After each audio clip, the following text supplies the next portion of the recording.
We have a housing affordability crisis in this country. Today, too many families are spending more than half of their income on rent. And that means that more families are doubling up, sleeping on the couches of relatives, or even sleeping on the streets. But you know what? You hardly ever hear about that in politics. That's going to change. Affordable housing. Homelessness. Affordable housing. Homelessness. Affordable housing. Homelessness. More than 3 months. Affordable housing. Homeless. Affordable housing. Homelessness. Of affordable housing. Affordable housing. Affordable housing. Of affordable housing. Affordable housing. And my housing plan calls for the building of 7 million more affordable units in this country, and it calls for fully funding housing vouchers.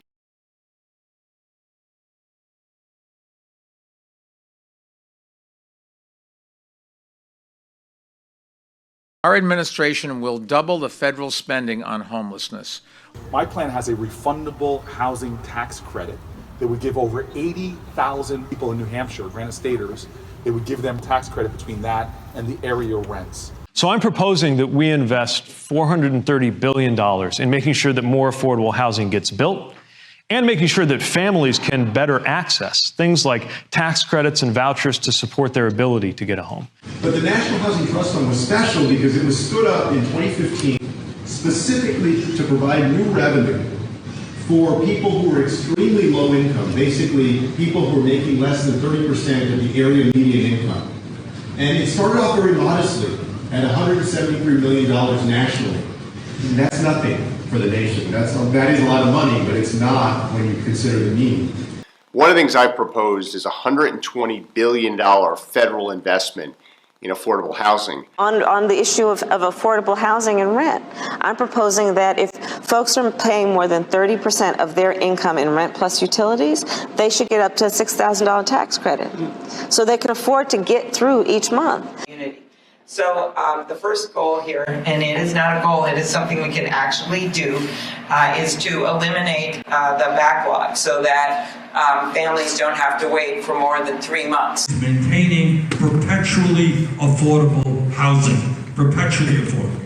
All right, second of all, if you're going to end homelessness in America, you know what you're going to have to do? You're going to have to build low-income housing. My plan to deal with the housing crisis in the United States, to improve and increase the stock of affordable housing itself, to combat homelessness in the United States. Our homeless crisis is our housing crisis. What can we do about it? I'll tell you exactly what we can do about it. We can build 3.2 million new housing units across this country. Urban, rural, we can do this. So there's a lot we need to do. Certainly as president, I would invest in trying to increase the supply of affordable housing.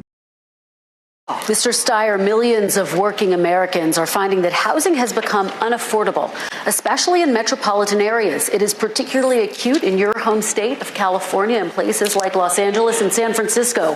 Why are you the best person to fix this problem?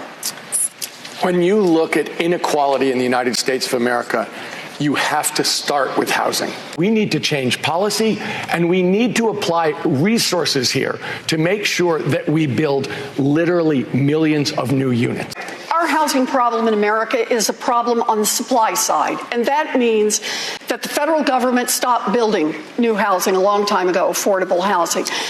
There are 3.2 million new housing units in America. Those are housing units for working families, for the working poor, for the poor, for seniors who want to age in place, for people with disabilities, for people who are coming back from being incarcerated. If you're a renter who pays more than a third of your income in rent, then you will get a refundable tax credit between the amount you're paying and the area median rent.